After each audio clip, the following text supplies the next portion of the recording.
Hi అండి. Egg pups చేస్తున్నాను. అందుకోసం మైదా పిండి తీసుకొని సాల్ట్ వేసుకొని ఆయిల్ వేసుకొని ముద్దలాగా పిసుకొని 10 నిమిషాలు పెట్టుకోవాలి.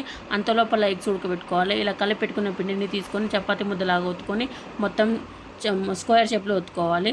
బటర్ రాసుకోవాలి. తర్వాత పిండి అంతా జల్లుకొని సమానంగా ఒత్తుకోవాలి. ఇలా పెట్టుకోవాలి. మళ్ళీ ఒత్తుకోవాలి. 5-6 సార్లు ఇలానే చేసుకోవాలి. బటర్ రాసుకోవాలి.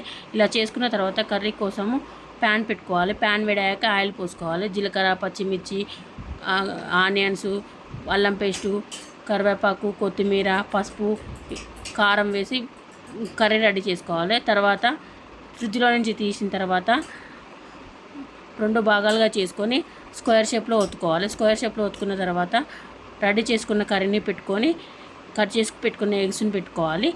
ఆయిల్ వేడైంది, ప్యాన్ పెట్టుకోవాలి. ఆయిల్ వేడైంది. ఆయిల్ వేడయ్యాక ఎగ్ పఫ్స్ వేసుకోవాలి.